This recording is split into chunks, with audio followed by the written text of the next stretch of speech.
Magandang araw sa inyong lahat mga tol.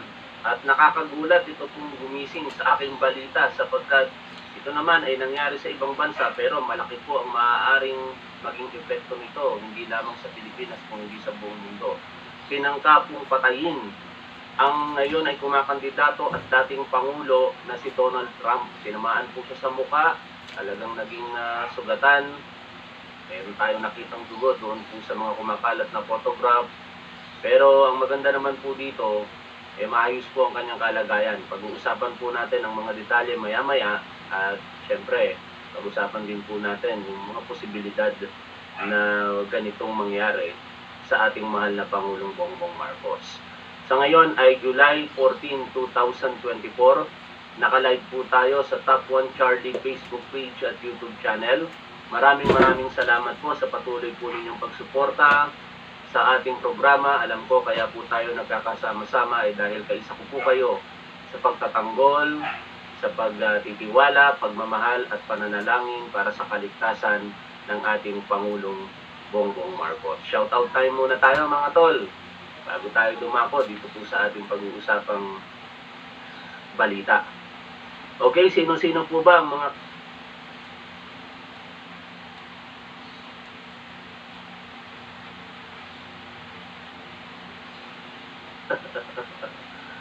Huwag kayong mag-away-away dyan sa comment sections, mga tol. Yung mga basher, pabayaan na natin yan. Hindi ko na masyadong pinapansin. Naka-open po tayo ngayon. Lahat ng basher naka-unleash. Kasi malapit na ang halalan. Darating po na May 2020. Nanonood kay Top 1 at patuloy din yung naririnig si Top 1. Baka naman sa patuloy ninyong pakikinig sa akin, kahit kayong mga tanga at bobo, matututo kayo at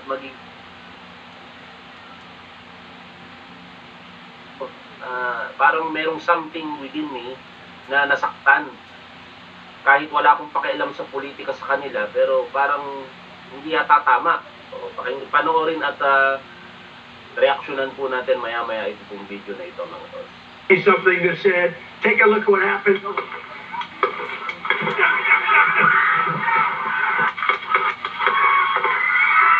Parang nakatatlong putok, ano? Bago nakapag-respond yung Secret Service. Salamat na lamang yung tatlong initial na putok na yon hindi tumama ng fatal kay Donald Trump. Kasi alam niyo mga tol, sa mga assassination attempt talaga, unang putok, pag tumama yan, wala na. Parang yung nangyari kay John F. Kennedy, di ba? Sa kasaysayan din ng Estados Unidos. Dito naman sa Pilipinas, yung mga mayor na napatay, katulad ni Mayor Halili ng Batangas, isang putok lang, tumama kagad. Patay yung target. Dito, salamat sa Diyos at napag-ingatan pa rin si Donald Trump katulad po nung nakita natin. Nagsasalita siya, ilang sunod na putok bago nakapag-react yung mga bodyguard eh. Something that said, take a look what happened.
Let me get my shoes.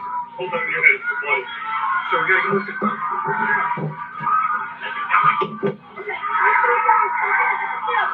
What's up?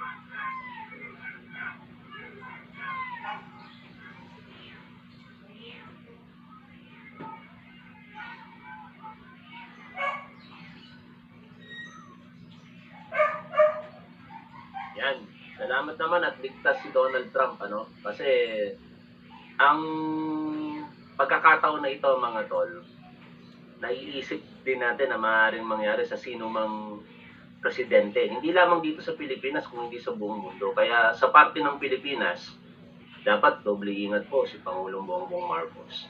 Ang dami, mga 20% sila ngayon, ng mga DD sheets. Hindi ako naniniwala na ang mga pinklawan, ang mga pink at dilaw, pagtatangkaan nila o iisipin man lamang nilang mawala si Pangulong Bongbong Marcos. Pero ang mga DD sheets, mga tol, grabe ang mga ito. Every now and then, na ako po'y nagbabasa ng comment, madalas nakakakita talaga ako ng mga hindi magandang komento sa mga DD sheet na ito. At ano ang kadalasan na sinasabi nila? Mawala si Pangulong Bongbong Marcos. Mamatay, mag-resign, ma-physically incapacitated, o lahat ng mga posibilidad na maaaring mangyari para lamang yung posisyon na ninanais nila, makuha nila at mapunta doon sa kanilang iniidolo na si Sara Duterte. Kaya ang point of interest lang natin dito, mga tol, bakit po natin tinatalakay ito ngayon, ay una, syempre, prayer is a powerful weapon. Ika nga, kapag nagsama-sama po ang mga panalangin ng mga supporter ng ating Pangulong Bongbong Marcos, sa lahat ng pagkakataon, mapag-iingatan po siya. Tandaan po natin, may mga tao, katulad nung nakita po natin dito, na willing ibigay ang buhay nila para po mapatay lamang yung kinagagalitan nila. Nangyari na rin yan dito sa Pilipinas. No other than sa ina ng ating mahal na Pangulong Bongbong Marcos. Diba, naalala po ninyo nung tinangkang i-assassinate din ito pong si dating unang ginang Imelda Romualdez Marcos. Kalat yung video nun sa YouTube.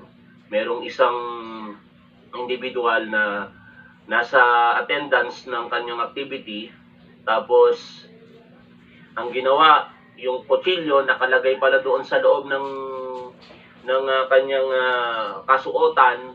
Nung makalapit na kay First Lady Imelda Marcos, binunot ito at saka pinagsasak si First Lady Imelda. Yung mga ganong posibilidad, although alam naman yan ang ating mga otoridad, partikular ngayon ang Presidential Security Group na nagbabantay sa ating Pangulong Bongbong Marcos. Pero alam din po iyan ng mga magtatangka sa kanya. Ang buhay ng mga ito, itong mga walang kwentang tao na ito, willing nila ibigay ang kanilang buhay para lamang. Kasi maraming mga paniniwala, yung iba, kamartiran, para sa kanila, ang magbigay ng buhay, mapatay lamang yung kinagagalitan po nila. At nakakatakot isipin na wag naman sana ganun yung mangyari, ano? Kasi pag nangyari yon, isang Duterte ang papalit kay Pangulong Bongbong Marcos. Kaya napakahalaga na dapat araw-araw, kung tayo po ay nananalangin, isama po natin sa panalangin ang kaligtasan ni Pangulong Bongbong Marcos at ng kanyang pamilya, syempre, at lahat ng mga taong kanyang pinagkakatiwalaan sa gobyernong ito. Mahaba pa po ang panunungkulan ng ating Pangulong Bongbong Marcos hanggang June 30, 2028. Ang haba na nga ng buko. Sakit na ng ulo ko rito eh. Mahirap pala magpahaba ng buhok, pero ganun tayo ka-committed sa pagsuporta sa ating Pangulo. Ako, sa personal kong pagsuporta, papahabain ko ang buhok ko para lamang hindi ko makalimutan na suportahan, ipanalangin at ipagtanggol sa lahat ng pagkakataon sa abot ng aking makakaya si Pangulong Bongbong Marcos. Sa mga DD shit, marami sa inyo, tingin ko, ang willing ibigay ang buhay ninyo para sa puon ninyong si Rodrigo Duterte. Pero hindi kayo magtatagumpay. Ang kasamaan kailanman hindi magtatagumpay. Huwag nyo nang ituloy kung anuman yung mga binabalak ninyong hindi maganda sa ating Pangulong Bongbong Marcos. Sa ating Vice Presidente na si Sara Duterte, biro man o hindi yung sinabi mo na i-appoint mo ang iyong sarili bilang designated survivor at ikaw ay hindi a-attend ng SONA ngayong Hunyo, hindi yan maganda. Para kang hindi abogada. Nagsasalita ka ng mga bagay-bagay na hindi po naaayon sa ating saligang batas. Kung biro man yan, hindi ka nakakatawa. Pipili ka lamang ng biro, hindi ka pa nakakatawa. Samantala, hindi mo namang kinakailangan magbiro, nakakatawa ka na. Ito, hindi to nagbibiro, pero nakakatawa. So as a final note, Ma'am Vice President, could you just give us your thoughts on the State of the Nation address? Yes. So initially, the State of the Nation of President Marcos, I think everyone or many of those who do not understand economic numbers were overwhelmed with the numbers in the first part of the speech. That was, I think, the reason why it took a long time for people to start clapping, because the economic part was in the beginning, and many people really do not understand economic numbers. But another observation of mine was immediately after the speech of the president. While I was going home, I was talking to one of our writers in my office, and I told him that I really liked how the speech was written, because I do not write that way, and I truly appreciated the form that that speech was composed. And as a cabinet secretary and one who is the other half of the unity team, I would say that the State of the Nation of address of President Marcos was on point and perfect. Thank you. Diba? Hindi mo kinakailangan magpatawa, Sara Duterte, nakakatawa ka na. Dito, you're trying to be funny, hindi naman nakakatawa. Tingnan nyo panoorin nyo ito mga tol.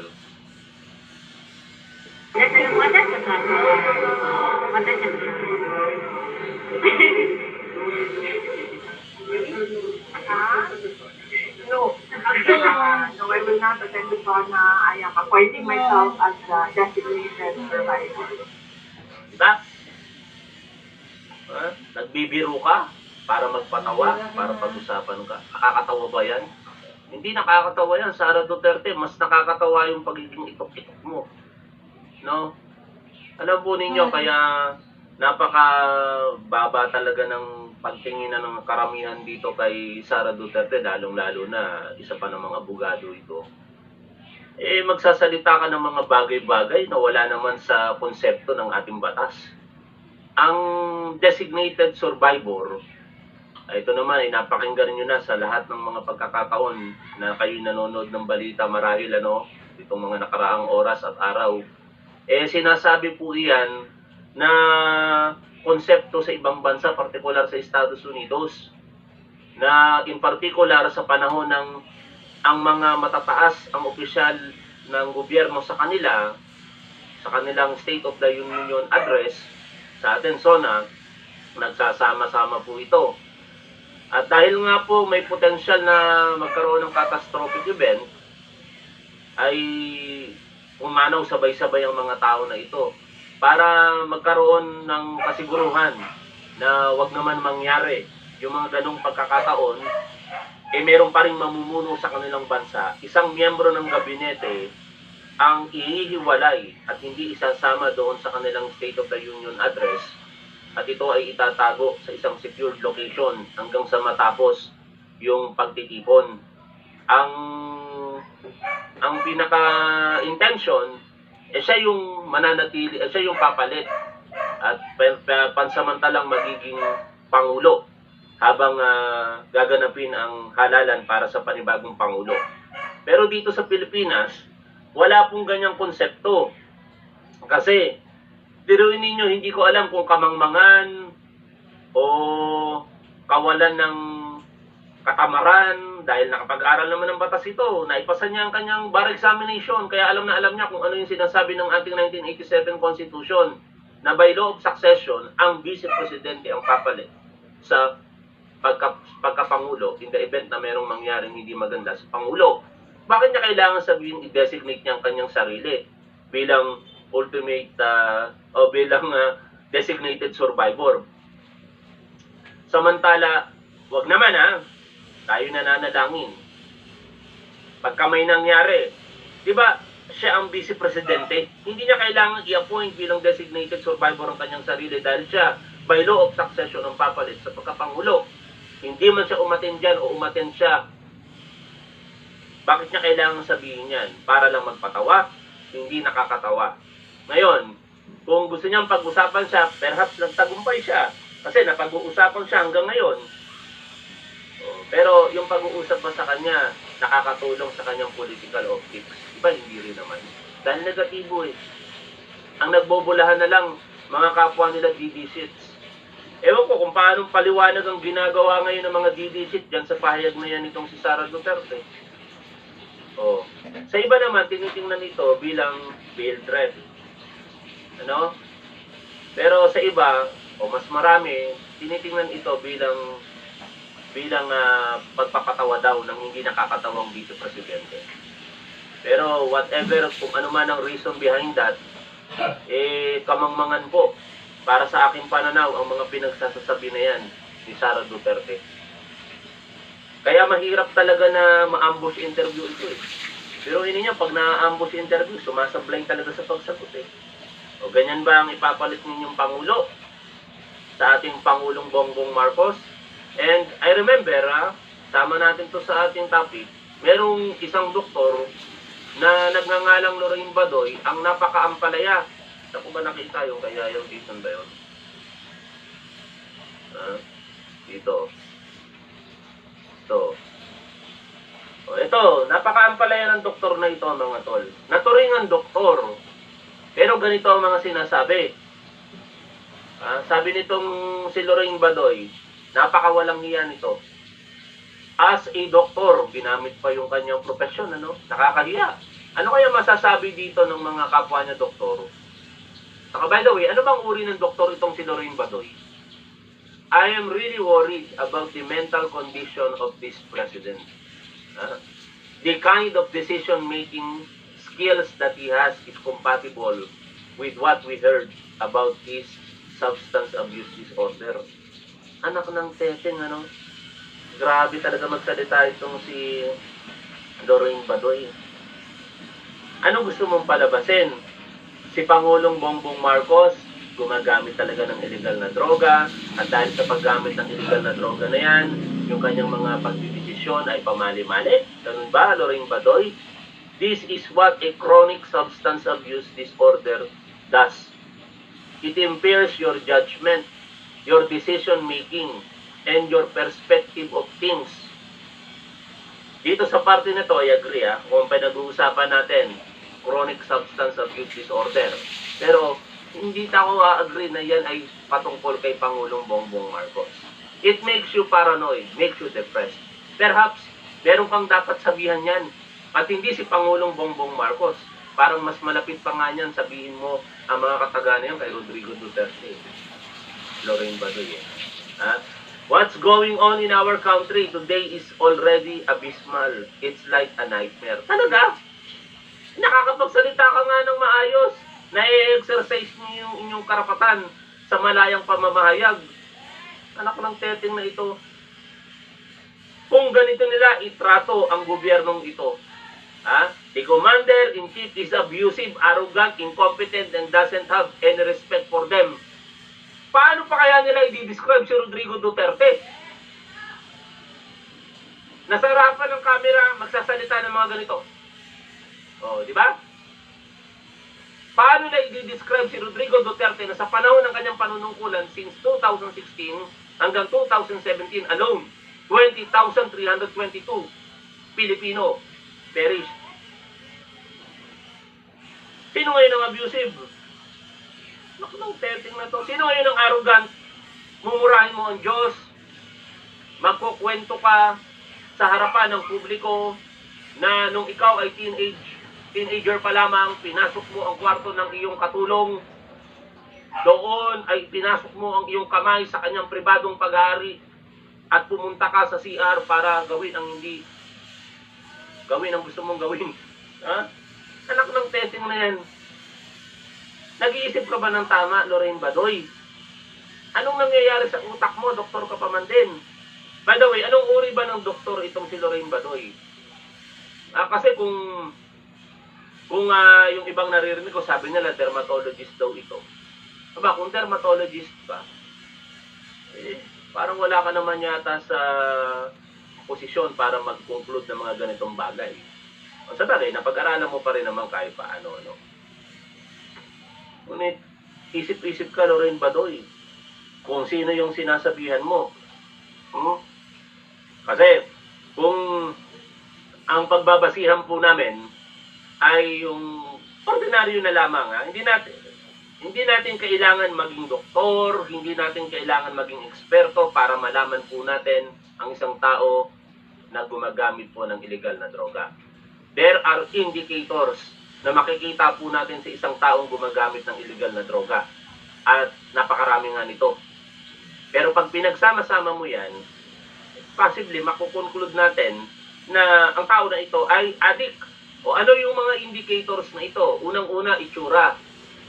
Nagkakaroon ng physiological changes sa isang tao. Pumapangit ang itsura nito, katulad ni Rodrigo Duterte. Pumapangit. Pagkumparahin nyo naman si Pangulong Bongbong Marcos at saka si Rodrigo Duterte. Si Pangulong Bongbong Marcos, napaka-pogi. Tingnan niyo yung litrato. Si Rodrigo Duterte, tabingi na ang mukha. Anak ng teteng na yan. Di ba mga adik, tumatabingi ang mukha. O, sabi nila si Pangulong Bongbong Marcos daw, ganyan-ganyan, yung panga, ganyan-ganyan. Normal yon sa kanya eh. May mga mannerism ang tao na hindi talaga mabago. Parang si Secretary Benhur Abalos, di ba? Pag nagsasalita. Si Amy Marcos.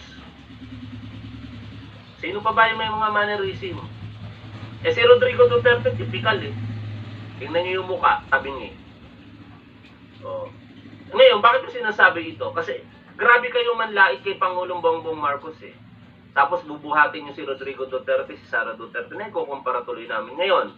Physiologically speaking, tingnan niyo ang itsura ni Rodrigo Duterte sa ni Pangulong Bongbong Marcos. Pagdating sa behavior, ewan ko kung meron pang Pangulo na napakapasensyoso. Whether you like it or not, sa mga nakalipas na panahon, si Noynoy Aquino parang hindi ko rin nakitang nagalit. Pero, kung ikukumpara sa lahat ng mga individual, wala akong nakita na katulad ni Pangulong Bongbong Marcos na sa lahat ng pagkakataon malumanay. Lately ko lang siya nakita na medyo mataas yung kanyang boses eh. Ano yon? Nung nagsasalita na siya about Baby Buloy. Diba? Bakit niya kina-question yung motibo namin? Diba? Parang gano'n na si Pangulong Bongbong Marcos eh. Pero, kayang-kaya niya pa rin limitahan yung kanyang galit. Ibig sabihin, napakapasensyoso ni Pangulong Bongbong Marcos. Kung si Rodrigo Duterte, gano'n na kagad siya. Diba? Bakit buhay pa ito? Sabi niya kay Acerto nung nagsasalita siya sa isang pagtitipon. Kayong mga sundalo at pulis, bakit buhay pa ito si Acerto? Yung mga salitang ganon, matino ba ang pag-iisip nun? Diba? Pagdating sa psychological capacity, ewan ko kung anong comparison sa pagitan ng dalawa. Tingnan niyo naman yung pag-iisip ni Rodrigo Duterte. Kill, kill, kill, kill. Ganun ba ang matinong tao? Anong teteng na yan? Alam niyo, ang addict, pumapangit, katulad ni Rodrigo Duterte. Tigilan niyo si Pangulong Bongbong Marcos, mga DDC, titigilan namin ang mga Duterte. Ganun lang kasimple yan.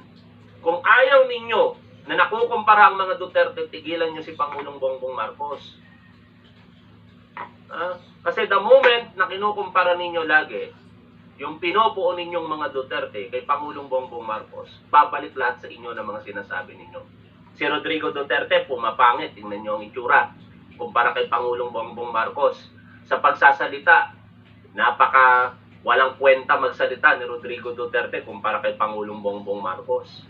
Sa mga decision making, napaka walang kwenta ng pagdi-decide nitong si Rodrigo Duterte. Biruin ninyo, meron bang matinong Pangulo na ang kasarinlan po natin ay willing mong ibigay sa ibang bansa? Sabi niya, sa isang pagbiro niyang pahayag, kahit pabiro yan, Pangulo ka eh.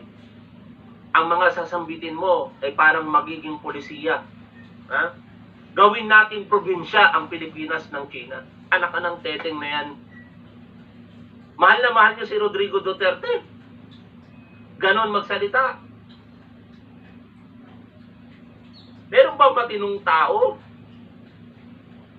Lalong-lalo na meron bang matinong asawa na sa harapan ng publiko, hindi mo kilala ang babae, hahalikan mo? Ano, para pasayahin ng tao? Ganun ba ang mga komedyanteng hinahanap ninyo? Anong isip meron kayo? Mga leadership. Hindi ko mawari kung anong isip meron kayo eh. Kasi napakabaliktad talaga.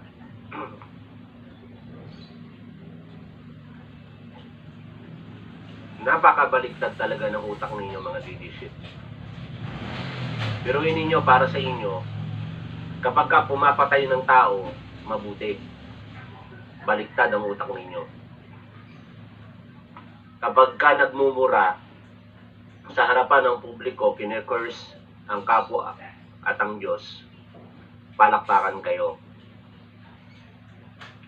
Kapag ka sa harapan ng publiko, kahit nandoon yung common law wife niya, mga halik ng ibang babae, palakpakan kayo. Ganyan kayo, mga DDC. Ganyan ang utak ninyo. Ganyan ibinaba ni Rodrigo Duterte ang standard ng kultura ng mga Pilipino sa panahon ng kanyang panunungkulan. At salamat sa Diyos, natapos na yan. At ang mga kawalang hiyaan na pinaggagawa ng kanyang mga alipores, and probably, pati itong si Rodrigo Duterte magtatapos sa hinaharap. May plunder case na ito. Sooner or later, yan na ang magiging wanted sa batas. Kamakailan lamang sinampahan ang kaso ni dating Senador Antonio Trillanes, itong si Rodrigo Duterte para sa kasong plunder. Paglabag sa Republic Act 3019 or yung Anti-Graft and Corrupt Practices Law, at saka, ewan ko kung bakit nandoon, pero nakalagay doon yung culpable violations of the Constitution. Sana, yung plunder, umakyat sa korte. Kasi, kapag ka umakyat yun sa korte, ewan ko kung anong dahilan ni Rodrigo Duterte, matutulad kaya ito na maglalagay ng neck brace, uupo sa wheelchair, magpapa-house arrest. Pag-plunder kasi, no bail, pagka malakas ang ebidensya. Kasama niya dyan, syempre, si Senator Bongo, na hindi natin iboboto sa darating na halalan. Saka by the way, isingit ko na rin ito. Napanood ko yung vlog kanina nitong si Sir Mike Abe. Tayo po ay pumunta sa naging vlog niya kanina. Nagpapaalala siya na mag-iingat po tayo sa mga kumakandidato o kakandidato sa darating po na senatorial election. Kasi marami po dyan ang nagpapanggap lamang. Nako, napansin pa rin nyo? Diba? Yung mga politiko, local man o national, na identify pro-Duterte, pro-Kibuloy, tahimik na ngayon. Maliban kay Robin Padilla, kasi si Robin Padilla, hindi yan re-electionist eh. Kakandidato yan sa 2028 pa. dito sa incoming election 2025, hindi yan. Wala siyang pakialam dyan. Kaya sila halos ang nagsasalita. Pero yung iba, nakita nyo? Anong nadinig nyo kay Amy Marcos? Anong nadinig nyo kay Tolentino? Anong nadinig nyo sa iba pa dyan? Kinabato at iba pang mga pro-Duterte at Kibuloy. Diba? Sa issue ng reward money. Okay? Sa issue ng plunder case na kinakaharap. Panoorin nyo ng buo yung video na yan, ha? Pero ang punto lang dito, sa titulo niyang pangalan, alam na natin, pro-Duterte at Kibuloy na politiko, lumilipat na. Voters, ingat kayo. Oh. Kasi maraming mga magpapanggap po dyan. Ako, di ba, sinambit ko sa harapan ng publiko na naimbitahan ako sa programa ni Senator Francis Tolentino. July 9. Okay na yung date. Alas 9:30 ng umaga. Pero pinarangka ko yung kanyang staff. Kasi baka hindi ko mapigil ang sarili ko eh. Sabi ko, meron akong sinend na message sa kanya. Babasahin ko. Para hindi tayo magkamali. Sabi ko sa kanya, "Hello sir. Frankly speaking, pasensya na po. Ayaw po ng majority ng mga PBBM supporters at loyalista kay Senator Tolentino. Dahil po sa affiliation niya sa mga Duterte. Marami po sa ngayon ang nagpapahayag na hindi po boboto sa kanya sa darating na May 2025 senatorial election. Sana mabigyan po kami ng pagkakataon na makapanayam si Senator Tolentino sa mga plataforma niya at matanong siya sa mga katanungan na hinahangad ng mga taga-suporta ni PBBM na masagot niya ng may katapatan. Maraming salamat." After a couple of days, kasi ako, ayoko talaga na may mga scheduled meeting eh. Nahahasel ako dyan. Before July 9, nag-message ako sa kanya, "Good morning sir, itanong ko lang po kung tuloy bukas." Sabi niya, nung kausap kong staff ni Tolentino, "Nagdoble po ng na-invite na guest, may apologies po, pwede po bang reschedule ka?" Sabi ko sa kanya, "Wag na po sir, it's okay lang po." Walang mawawala sa akin doon. In fact, ayoko talaga. Kaso lang, may nakikiusap sa akin na pagbigyan ko, kaya parang nakakahiya naman na ako tumanggi. Sino ba naman si top 1 para tumanggi sa isang imbitasyon? Pero binigyan nila ako ng dahilan. Dinoble-doble nila daw yung sked. Wala na akong pakialam ngayon doon. Wala nang rason sa akin para pagbigyan pa kung meron mang kahilingan sila. After all, hindi ko iboboto si Senator Francis Tolentino. Kahit yan ay tumakbo pa sa hanay ni Pangulong Bongbong Marcos. Bakit? Alam naman natin, katulad ng binabanggit dito ni Mike Abe, na yan ay Duterte supporter. Gagamitin lang ang kasalukuyang gobyerno ng ating Pangulong Bongbong Marcos para manalo sa halalan. Pero after nun, nakatitiyak ba tayo ng mga tao na yan iboboto susuportahan si PBBM? Mahirap na, di ba? Huwag tayong magpapalinlang mga tol. Kaya yung mga sigurado po tayo na mga pro-Duterte senator at mga kakandidato sa pagkasenador, huwag po nating iboboto ang mga ito sa darating na halalan. Kahit sila po ay kumampi sa kasalukuyang gobyerno, sumapi sa administration slate, huwag po tayong magpapalinlang. Si Senator Amy Marcos, hindi ko mawari kung saan kumukuha ng kakapalan ng pagmumuka ito. Matapos ipakita sa harapan ng publiko kung nasaan ang loyalty niya. Ngayon, parang sinisiksik pa ang kanyang sarili sa administration slate. Ano yun? Para lang makakuha ng boto? Nakang teting na yan. Huwag tayong magpapauto, mga tol.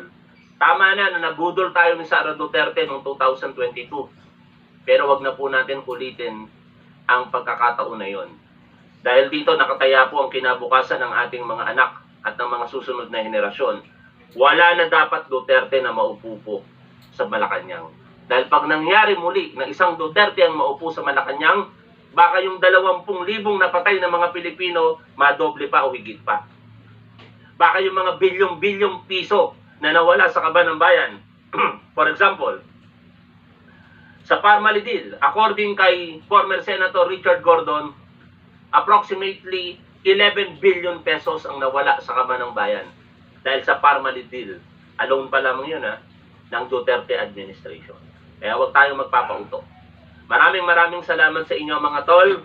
Pero bago tayo pansamantalang maghiwa-hiwalay, shoutout muna sa inyo pong lahat.